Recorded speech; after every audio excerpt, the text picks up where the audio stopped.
পাতা দিয়ে শোপিস, অবাক হচ্ছেন? যে পাতার ব্যবহার হয় বর্জ্য বা গ্রাম বাংলা ধান সিদ্ধ করার জ্বালানি হিসেবে, সেই পাতায় মোড়ানো শোপিস এখন রয়েছে অনেকের পছন্দের তালিকার শীর্ষে।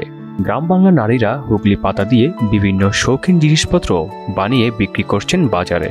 এমনকি উৎপাদিত পণ্য চলে যাচ্ছে দেশের বাইরেও। রংপুরের গঙ্গাচড়া উপজেলার বেকারত্ব সমস্যার সমাধানে শিক্ষিত অল্প শিক্ষিত নারীরা এখন বিআরডিবি এর দরিদ্র মহিলাদের জন্য সমন্বিত পল্লী কর্মসংস্থান সহায়তা প্রকল্পের মাধ্যমে প্রশিক্ষণ নিয়ে নিজে স্বাবলম্বী হওয়ার স্বপ্ন দেখছে।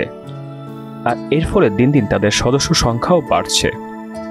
অবস্থা, আমরা এই কাজটা শেখার পর থেকে আমরা পারিবারিক যে ঋণ মুক্ত, আবার ঋণ পরিশোধ করতে পারতেছি।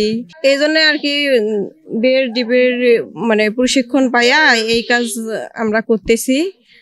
তা কাজ পেয়ে আমরা অনেক আর কি স্বাবলম্বী হইতেছি। যখন আমি সরকারি চাকরি কোথাও পাইনি, প্রশিক্ষণ নিয়ে বিআরডিসি অফিস থেকে প্রশিক্ষণ নিয়ে এই কাজ করতেছি। তিস্তা নদীর ভাঙন এলাকাও গঙ্গাচড়ার প্রান্তিক জনপথের নারীরা প্রশিক্ষণ নিয়ে স্বপ্ন দেখছে নিজেকে স্বাবলম্বী করার। এই কাজের সুবিধাটা বাসায় বসে থেকে করতে পারতেছি, বাচ্চা দেখা হয়, সংসার সব সামলানো যায়। অন্য কাজে যাই নেই, কারণ পরিবার থেকে নিষেধ। এই কাজটা সুবিধা বাসায় বসে করা যাবে, বাচ্চাও দেখা যাবে। হস্তশিল্প প্রশিক্ষণ নিয়েছিল, আয়বর্ধনমূলক প্রশিক্ষণ। সেখানে আমরা বাস্কেট, ঝুড়ি এগুলোর কাজ করি। সুবিধা আমাদের বাড়তি যে আয়টা হয়, এটা আমাদের বাড়িতে বিভিন্ন কাজে লাগে। পূর্ণ বানাই সেগুলো হচ্ছে এখন বিদেশে যায়, বিদেশ থেকে আমরা কিছু মোটা অঙ্কের টাকা পাই। কারণ এই যে আমাদের কাছে এটা সামান্য একটা জিনিস, আর বিদেশের কাছে এটা অনেক একটা মূল্যবান। টাকা দিয়ে সংসারে লাগাবো, আরও নিজেরও কিছু ইয়াও থাকে, আমাদের কিছু শখ থেকে, কিছু আবদার থেকে, সেগুলো আমরা পূরণ করি।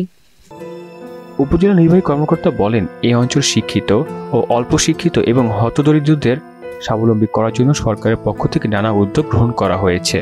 এদের বিষয়ে যে লোন থেকে শুরু করে তাদের ট্রেনিং, সকল বিষয়ে আমরা তাদেরকে সহযোগিতা করছি এবং তারা এই লোনের মাধ্যমে তাদের যে জীবনমানের উন্নয়ন সেটা ঘটাচ্ছে এবং আমরা কিছু পরিকল্পনা গ্রহণ করেছি।